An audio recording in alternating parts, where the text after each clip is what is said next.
오늘 우리에게 주신 하나님의 말씀을 봉독합니다. 에베소서 2장 11절부터 22절까지 말씀입니다. 그러므로 생각하라. 너희는 그때의 육체로는 이방인이요 손으로 육체에 행한 할례를 받은 무리라 칭하는 자들로부터 할례를 받지 않은 무리라 칭함을 받은 자들이라. 그때에 너희는 그리스도 밖에 있었고 이스라엘 나라 밖의 사람이라. 약속의 언약들에 대하여는 외인이요 세상에서 소망이 없고 하나님도 없는 자이더니 이제는 전에 멀리 있던 너희가 그리스도 예수 안에서 그리스도의 피로 가까워졌느니라. 그는 우리의 화평이신지라.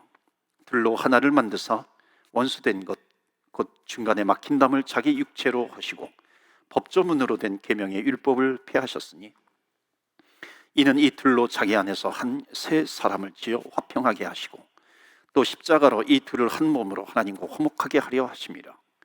원수된 것을 십자가로 소멸하시고 또 오셔서 먼 데 있는 너희에게 평안을 전하시고 가까운 데 있는 자들에게 평안을 전하셨으니 이는 그로 말미암아 우리 둘이 한 성령 안에서 아버지께 나아감을 얻게 하려 하심이라.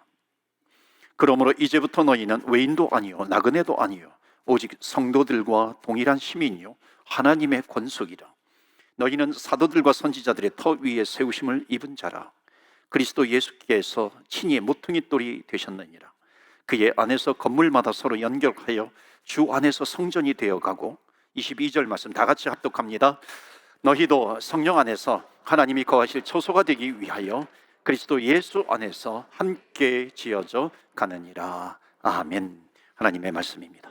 오늘도 하나님의 말씀에 은혜 받으시고 새 힘을 얻으시고 또 한 주간 승리하시기를 축원합니다. 에베소서 이 성경 말씀 오늘 네 번째 강해 설교있는데요. 이 교회에게 주신 하나님의 책이 에베소서입니다. 에베소서를 제가 준비하면서 좀 염려되는 게 있었어요. 그것은 뭐냐면 이 교회론에 대해서 굉장히 논리적입니다. 논리적이다 보니까는 좀 지루할 수도 있어요. 또 이렇게 말씀을 또 읽어 나가야 하기 때문에요. 그런데 말씀에 깊이가 있습니다. 특별히 내가 아직 신앙의 초보자야. 그러면 이 말씀이 처음엔 다가오지 않을 수도 있지만 읽으면 읽을수록 묵상하면 묵상할수록 들으면 들을수록 말씀의 깊이가 있기 때문에 반드시 은혜가 있습니다. 말씀으로 힘을 얻게 됩니다. 그래서 이 말씀이 에베소서 강해 설교 말씀이 진행이 될 때 제가 혹시 지루할지도 모르다 그랬는데 그 선입견은 여러분 갖지 마시고요. 하나님께서 우리에게 베푸시는 은혜가 크다라고 하는 것. 그래서 우리 교회가 있고 우리 성도도 교회입니다. 그러니까 교회라고 하는 단어를 쓸 때는 나도 거기에 들어간다라고 하는 겁니다. 그러니까 하나님께서 견고하게 세워주시는 교회가 될 줄로 믿습니다. 그래서 오늘 성도란 누구인가라고 하는 제목으로 말씀을 전합니다. 1장에서는 하나님께서 우리에게 주신 구원을 찬송하고 또 감격하고 영광을 돌리라. 여러분 지난번에 기억이 납니까? 2장의 1절부터 10절까지의 말씀은 뭐냐면 제목이 역시 성도는 누구인가라고 하는 겁니다. 그래서 성도는 세 가지를 알게 된다. 그 세 가지가 뭡니까? 과거, 현재, 미래입니다. 그러니까 성도란 누구냐면 과거에 내가 어떤 자였는지 알아야 된다. 그것을 아는 사람이 성도다. 그래서 사도 바울은 아주 비참한 용어를 쓰잖아요. 공중권세 잡은 자를 따랐다. 비참한 자였다. 죽을 자다. 죄로 말미암아 멸망될 자다. 어둠의 권세에게 붙들렸다. 그러니까 이런 무시무시한 용어를 씁니다. 그만큼 우리가 과거에 어떤 자였는지 깨달아야 되는 것이고 그것을 아는 자가 하나님께서 나에게 베풀어 주신 구원의 은혜가 얼마나 큰지 그것을 깊이 깨달아 알 수 있다는 겁니다. 그래서 세 번째로는 하나님께서 나에게 은혜로 말미암아 구원을 베풀어 주셨으니 그 은혜를 주셨는데 내가 하나님 앞에 무엇을 드려야 하는 것인가? 이것이 사명이라고 그랬습니다. 그래서 성도는 사명을 아는 사람이 성도입니다. 자, 오늘은 11절부터 마지막 절까지인데요. 어찌 보면 똑같은 패턴으로 진행이 됩니다. 과거에 대해서 얘기해요. 은혜의 실상에 대해서 이야기를 합니다. 또 성도된 사람들은 무엇을 해야 하는가 똑같은 패턴으로 전개가 되고 있습니다. 그래서 오늘 말씀을 통해서 성도가 받아야 될 축복이 무엇인지 특권이 무엇인지 깨닫고 또 받아 누리시는 저와 여러분 되시기를 바랍니다. 여러분 소외라고 하는 단어가 있습니다. 소외, 현대 사회에서 흔히 쓰는 용어입니다. 그러니까 20세기 초에 이 소외라고 하는 말을 대중화시킨 사람이 누구냐면 칼 막스예요. 가난한 자, 프롤레타리아 계급, 그 가난한 자의 그 빈곤을 경제적인 소외로 본 겁니다. 그러니까 고용주가 노동자를 고용을 해요. 그러니까 제품을 만들어요. 그 제품을 팔 때에 노동자를 소외시키는 그런 죄를 범했다라고 하는 거죠. 그래서 칼막스는 이것을 계급 투쟁의 기초로 삼았던 겁니다. 예를 들면 이런 거예요. 공장에서 아주 그 좋은 물건을 만듭니다. 명품 백을 만들어요. 하나에 뭐 1,000불짜리, 10,000불짜리를 만듭니다. 그런데 노동자가 이걸 자기 손으로 만들어요. 그런데 자기는 그것을 살 수가 없어요. 쓸 수가 없는 겁니다. 이거를 소외로 본 겁니다. 물질과의 소외죠. 그런데 여러분, 교회에서도 소외가 이루어집니다. 예를 들어서 선교 헌금을 해요. 내가 선교 헌금을 하는데 그 선교 헌금이 어떻게 쓰여졌는지 잘 몰라요. 그럼 내가 선교에 대해서 소외가 되는 거죠. 그러니까 교회는 소외가 되지 않도록 투명하게 밝혀야 되는 것이고요. 또 성도는 그게 어떻게 쓰이는지 관심을 가져야 하는 거죠. 사역에 있어서도 소외가 발생하게 됩니다. 예를 들어서 선교의 사역을 해요. 그런데 나는 가지 않아요. 그러면 내가 가지 않으면 소외감을 느낄 수가 있잖아요. 내가 가지 못하니까는 뭐 어떻게 선교가 이루어지는지 모르잖아요. 그러니까 교회는 그것을 또 잘 설명을 해야 하는 거죠. 그리고 본인은 또 당사자는 또 현장에 가지 못한다 할지라도 또 각 기도로 동참할 수 있죠. 또 격려해 줄 수 있죠. 드림으로 말미암아 함께 할 수 있어요. 그럴 때 이제 소외감이 느껴지지 않는다는 겁니다. 그리고 이제 선교 사역을 마치고 와서는 또 간증을 통해 가지고 어떤 사역이 이루어졌는지 발표도 하고 또 같이 모여서 그것을 듣기도 합니다. 그러니까 소외감이 없도록 하는 것이 참 중요합니다.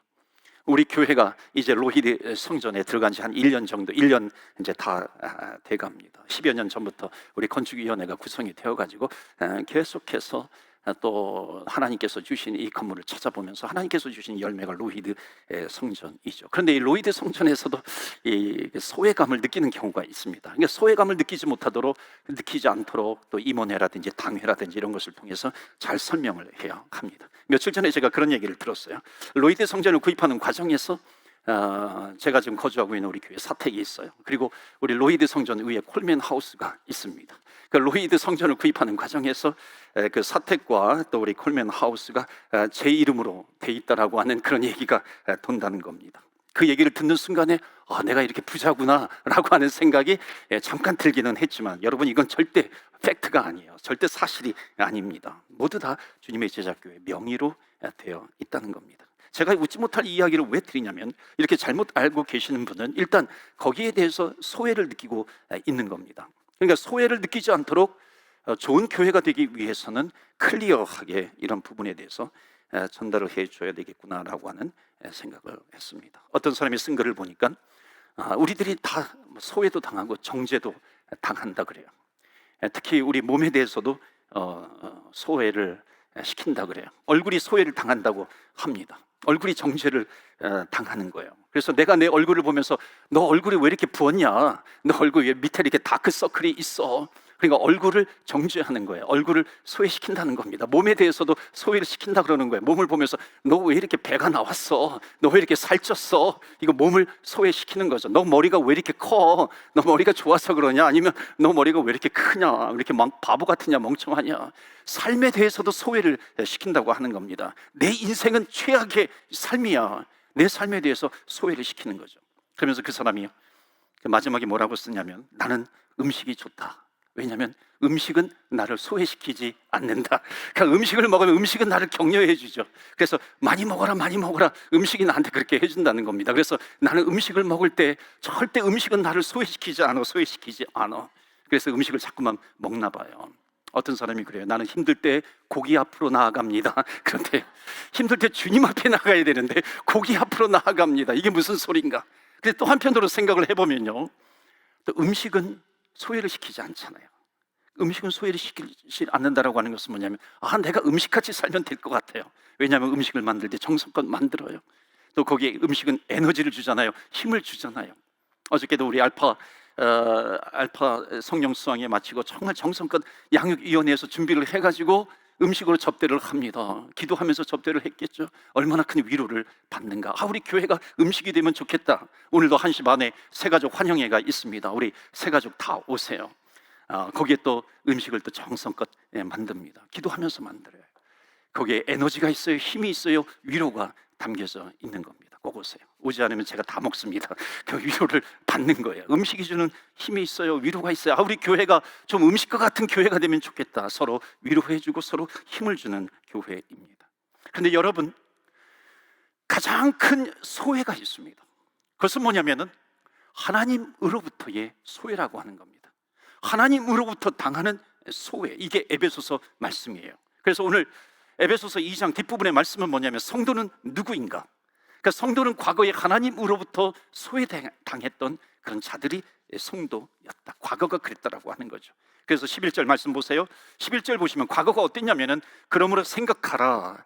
너희는 그때라고 하는 것은 뭐냐면 과거인데 구원받지 못했을 때예요. 육체로는 이방인이요. 우리 다 같이 읽을까요? 육체로는 시작. 육체로는 이방인이요. 받은 무리와 칭하는 자들로부터 할례를 받지 않은 무리라 칭함을 받은 자들이라. 자, 이게 무슨 말이냐면요, 막 이게 말이 꼬여 있는 것 같아요. 복잡한 것 같은데, 너희는 그때에 너희들 사람으로부터 차별을 받았다는 거죠. 소외를 당했다라고 하는 것, 차별받았다. 그러니까 누구한테, 너희들은 이방인이었는데 유대인들에게 차별을 당했다라고 하는 겁니다. 여러분, 지금 이 표현은요, 할례 받은 자는 유대인인데 유대인이 할례 받지 않은 자를 차별했다, 이방인들인데 지금 이 성경으로는 이게 제대로 실감을 느끼지 못합니다. 여러분, 카나다에서 가끔 인종차별 같은 거 당하잖아요. 흑인이 백인한테로부터 받는 인종차별은 정말 말도 못하게 큽니다. 원주민도 마찬가지이죠. 유대인은 어떻게 했는지 아세요? 이방인을 개라고 여겼습니다. 뿌리 깊은 적개심이 있어요. 이방인들이 왜 이 땅에 하나님께서 이방인들을 만들었는가? 지옥의 땔감으로 쓰기 위해서 하나님께서 이방인을 만들었다. 엄청난 경멸의 대상입니다. 여러분, 이방인 어머니가 임신을 해가지고 아기를 출산할 때 막 고통을 느끼잖아요. 그때 옛날에 어떤 법이 있었냐면 유대인들은 도와주면 안 돼요. 그 출산을 도와주면은 또 이방인을 낳기 때문에 도와줄 필요가 없다라고 하는 것을 법으로까지 만들었습니다. 유대인이 이방인과 결혼을 해요. 그러면 그 유대인 사회에서 어떤 일이 벌어졌냐면 장례식을 거행합니다. 그러니까 죽음이라는 거예요. 이방인과 접촉하면 죽음이라고 하는 거죠. 성전에서도 마찬가지였어요. 성전은 누구든지 와야 되잖아요. 그런데 성전을 지어놓고 거기에 제사장의 뜰이 있고 유대인의 뜰이 있는데 담벼락을 높이 만들어 놓고 그 건너편에다가 이방인의 뜰을 만들었어요. 그리고 거기 그 담벼락에 뭐라고 써놨냐면 이 담을 건너오는 이방인은 곧 사형입니다. 곧 죽음입니다. 엄청난 차별이에요. 그리고 지금 여기 11절에 보면 그때에, 이게 뭐냐면 너희들이 그때 그렇게 유대인으로부터 엄청나게 차별을 당했을 때, 소외를 당했을 때 사람으로부터 당하는 차별입니다. 그런데 여러분, 차별, 소외라고 하는 또 다른 표현이 있어요. 그것은 뭐냐면 거절감입니다. 그러니까 사회에 문제 일으키는 사람들이 가만히 이렇게 연구를 해보니까는 어렸을 때부터 이 거절감을 당한 경험이 너무나도 컸다는 겁니다. 그래서 그런 가정을 어떤 가정이라고 그래요? Dysfunctional family. 그러니까 역기능적인 가정이라는 겁니다. 내가 인정받지 못할 때 생기는 문제가 너무나도 크다는 것이죠. 바로 이렇게 사도 바울은, 에베소서를 기록한 사도 바울은 우리에게 하나님의 은혜를 분명하게 설명하기 위해서 우리의 과거가 얼마나 하나님으로부터 버림받았던 존재였는가, 하나님으로부터 거절당했던 존재였는가, 이것을 성경을 통해서 드러내주고 있는 겁니다. 자, 12절 보세요. 12절은 뭐냐면 사람으로부터 거절당하는 것도 억울한데 12절 보시면 그때에, 여기 그때라고 하는 것은요 11절의 그때와 다른 겁니다. 차별이 다른데 더 큰 차별이에요. 그때 너희는 그리스도 밖에 있었다. You are separate from Jesus Christ, God. 하나님으로부터 너는 separate 되어 있었다. 이건 그리스도 밖에 있었다.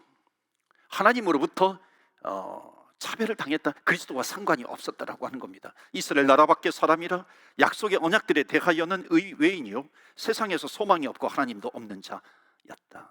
소망이 없었다라고 하는 거예요. 그러니까 사도 바울은 이렇게 비참함을 지금 강조하고 있는 겁니다. 그러니까 사람들에게 받았던 그 차별도 엄청나게 큰데 하나님으로부터 받은 그 차별이, 거절이 얼마나 큰가. 하나님으로부터 거절을 당하면 더 잔인해진다는 거죠. 그게 누구예요? 가인이죠.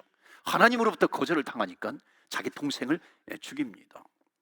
그러니까 잔인해질 수밖에 없는 거예요. 이런 자였다는 거예요, 과거에. 그런데 13절 말씀 보시면 11절 12절로 끝나지 않죠. 13절에 이제는 이렇게 됩니다. 이제는 전에 멀리 있던 너희가 그리스도 예수 안에서 그리스도의 피로 가까워졌느니라. 그러니까 이제는 now.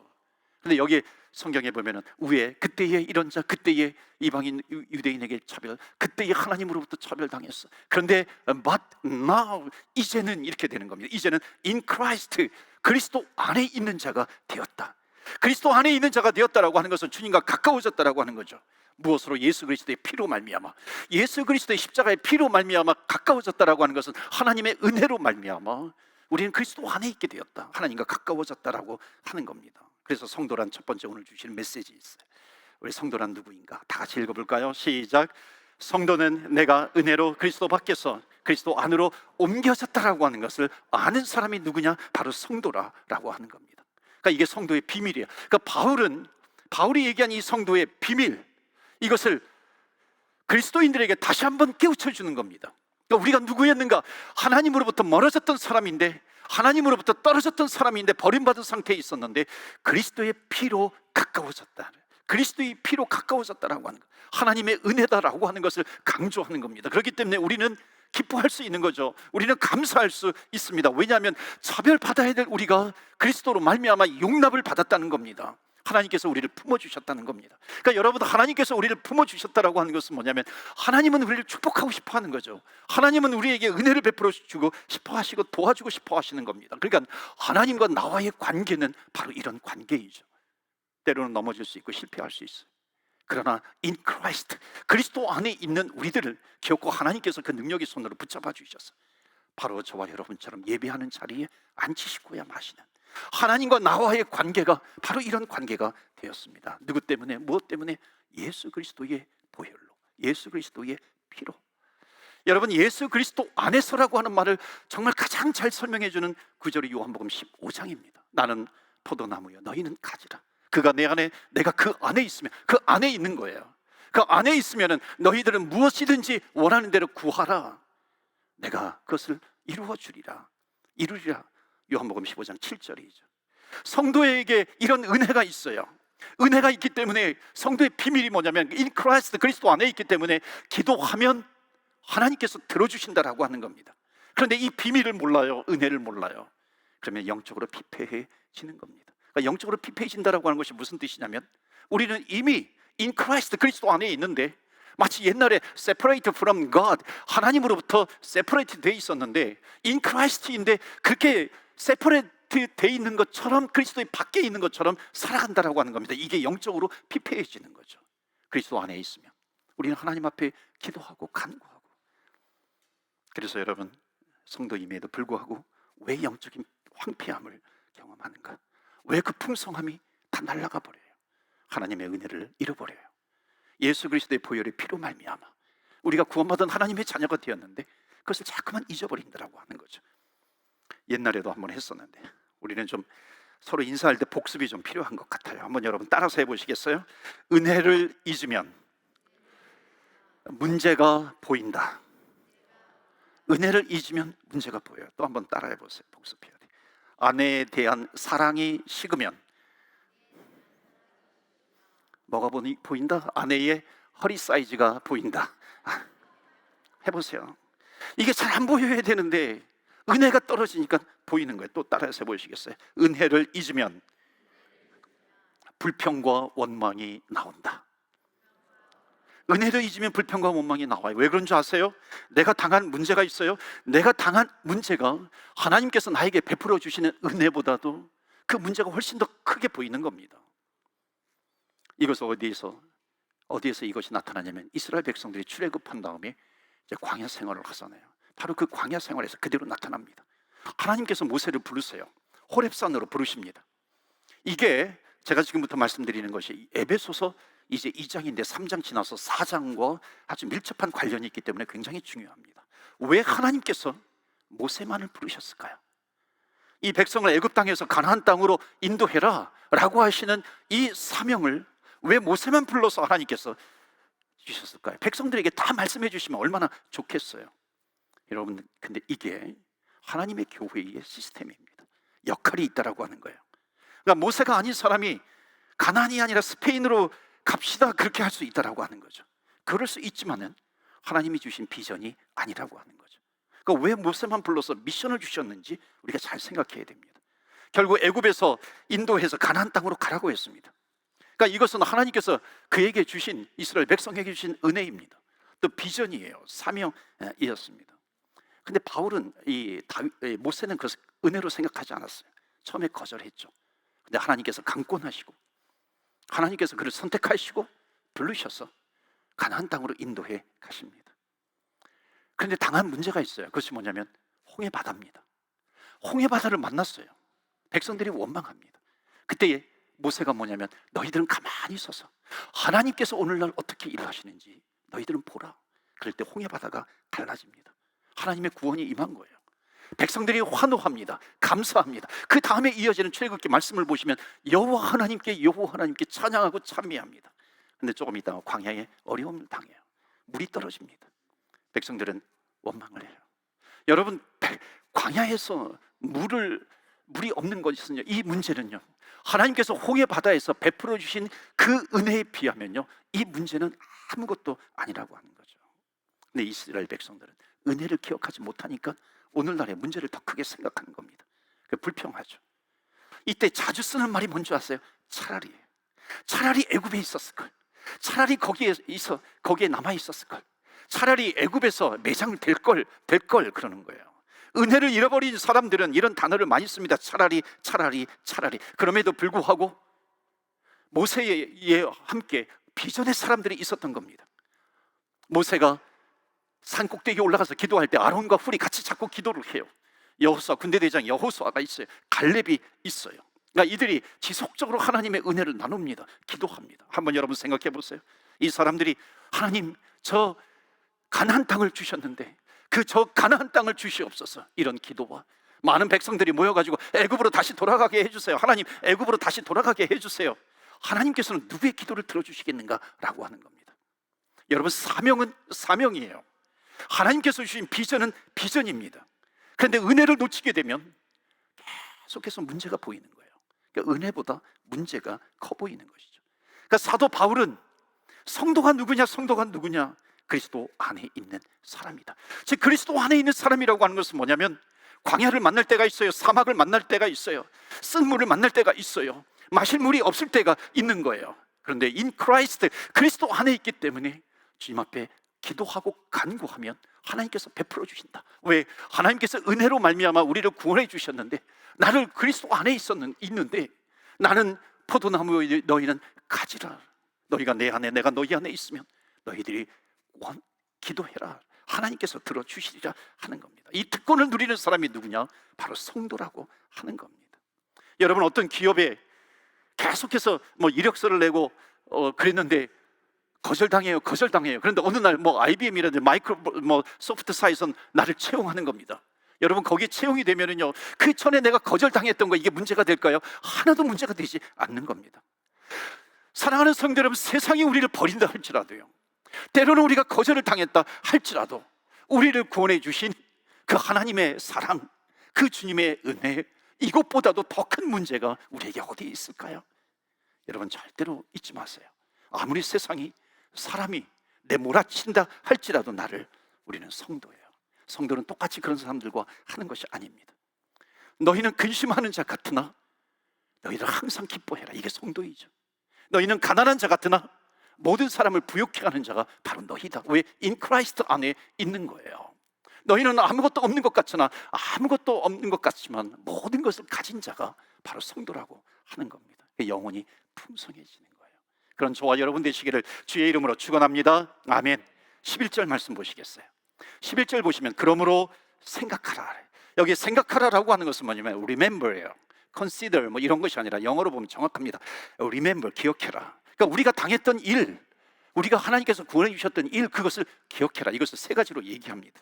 13절, 15절, 16절이요. 시간이 없어서 다 읽지 못하겠지만은요, 13절에 뭐냐면 그리스도의 피로 말미암아 가까워졌다.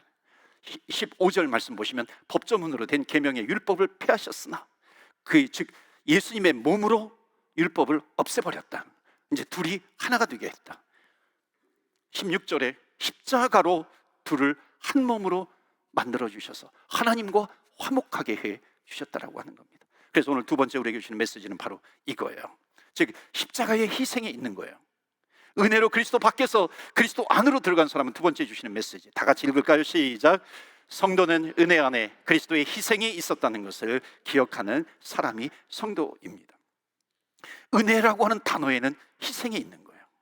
예수 그리스도의 보혈로 말미암아 구원받은 하나님의 자녀, 우리가 구원받은 이 구원이라고 하는 것이 예수 그리스도께서 하늘의 영광의 보좌를 버리시고 이 땅에 내려오셔서 십자가의 그 몸이 달리심으로 말미암아, 십자가에서 그 몸이 찢기심으로 말미암아, 십자가에서 그리스도의 피, 그 보혈을 흘리심으로 말미암아 온갖 조롱을 당하시고 채찍을 당하시고 그 하나님께서 그 독생자 예수 그리스도를 보내주셔서 그 십자가에서 당하신 희생으로 말미암아 우리가 구원받은 하나님의 자녀였다라고 하는 것, 이것을 잊지 않는 자가 누구냐? 바로 성도라고 하는 겁니다.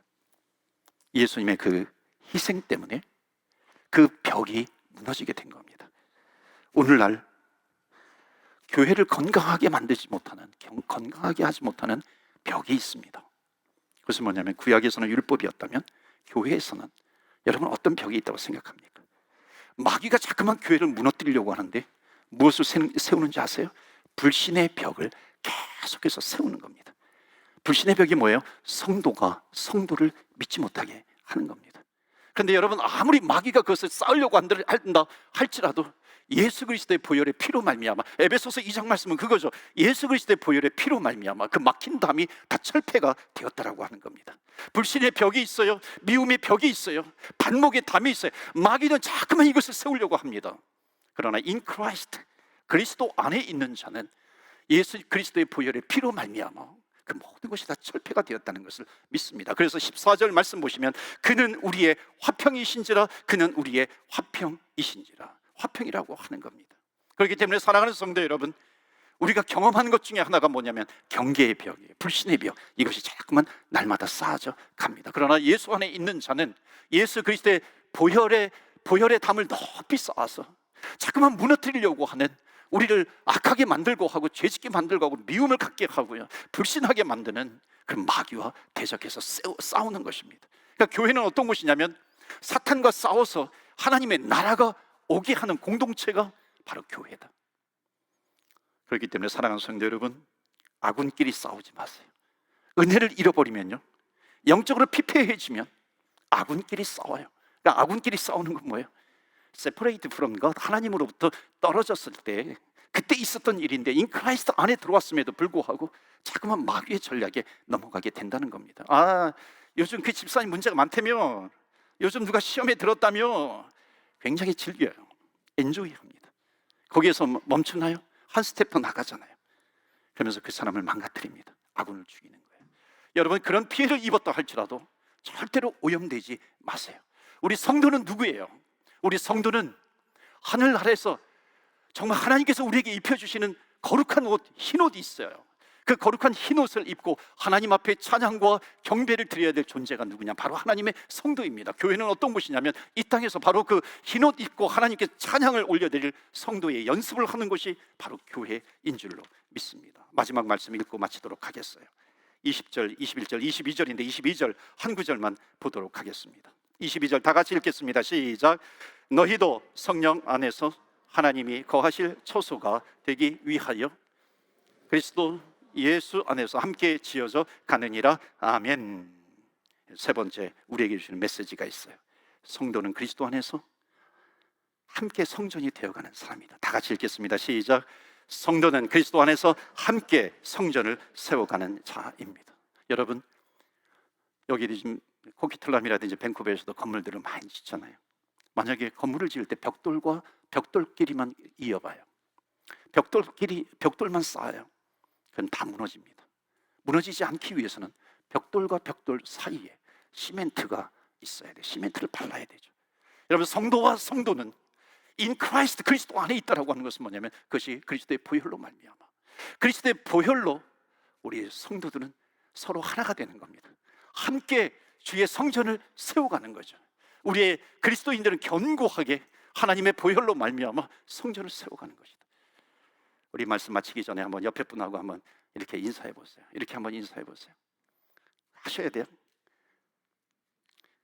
세상에서 당신을 만났다면 당신은 보지도 않을 겁니다. 한번 인사해 보세요. 말이 길어요. 세상에서 만났으면 당신은 보지도 않을 겁니다. 여러분, 그렇게 말하는 거 쉽지 않죠? 여러분, 누가 이렇게 인사하는 줄 아세요? 누가 이렇게 말하는 줄 아세요? 그것은 separate from God, 옛날에 과거에 하나님과 동떨어져 있을 때 그렇게 생각하는 거예요. 그런데 이제는 in Christ, 그리스도 안에 있어요. 그리스도 안에 있는 자는 누구냐면 우리 캐나다 사회를 모자이크 사회라 그러잖아요. 각자가 있어요.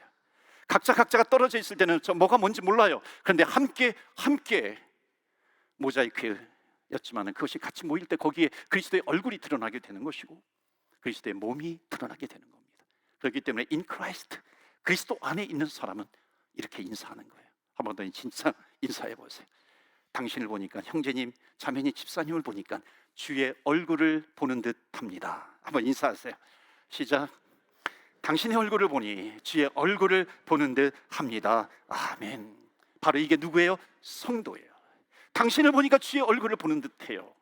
성도는 그리스도의 보혈의 피로 말미암아 하나가 되어서 아름다운 교회를 세워가는 것입니다.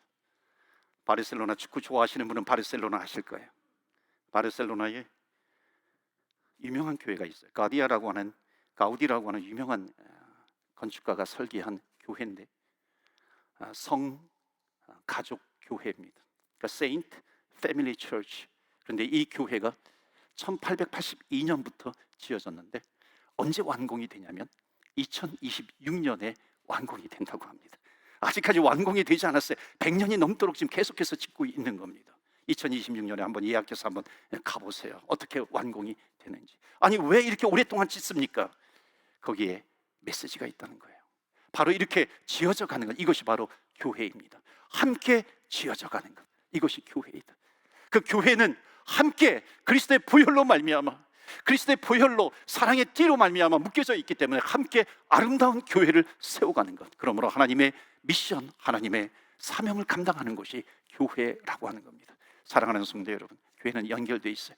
우리 교회는 또 아동부부터 유스, 청소년, 또 장년이 있어요. 장년의 장점과 또 이 어린이들의 장점이 함께 묶여지는 겁니다. 그래서 사랑의 띠로 하나가 되어서 아름다운 주의 사명을 감당하는 교회입니다. 만약 그런 곳이 우리 교회가 된다고 한다면 사도 바울이 얘기했던 것처럼 우리는 근심이 있는 자 같으나 세상에서는 그렇게 만나게 되는 거예요. 그러나 우리는 아무것도 염려하지 않아요. 우리는 가난한 자 같으나 모든 것을 가진 자가 되는 것이고 근심한 자 같으나 항상 기뻐하면서 살아가는 주의 성도가 됩니다. 아름다운 교회 건축해 나아가고 또 우리 아름다운 성도로서 어떤 환경 가운데서도 믿음으로 굳건히 승리하시는 우리 모든 성도님들 다 되시기를 주 예수 그리스도 이름으로 축원합니다. 아멘. 우리 시간이 같지만 우리 간절하게 한 1, 2분 정도 기도하면 좋겠습니다. 우리는 과거에 어떤 자였는가? 그리스도 밖에 있었는데 그리스도 안으로 하나님의 은혜를 받아서 그리스도 안으로 들어온 형제입니다. 그런데 자꾸만 우리 교회 안에, 가정 안에, 내 심령, 내 마음 가운데 마귀는 자꾸만 높은 담을 쌓아요. 불신의 담을 쌓고 미움의 담을 쌓기도 합니다. 그러나 우리는 in Christ, 그리스도의 보혈로 말미암아 모든 것을 다 철폐시켰습니다. 믿으십니까? 우리는 믿고 기도하는 겁니다. 그래서 이 시간에 하나님, 내 마음의 불신의 담을 쌓지 않게 해주시옵소서. 그리스도의 보혈로 이미 다 철폐시켰는데 하나님 그것을 쌓지 않게 해주시고 그리스도의 사랑으로 하나가 되게 하여 주옵소서. 그런 교회요, 가정이요, 우리 성도가 되게 하여 주시옵소서. 우리 한번 합심해서 기도합니다. 여러분, 예수님의 이름에 능력이 있어요. 그래서 주여, 주의 이름을 부리면서 기도하며 나아갑니다. 주여.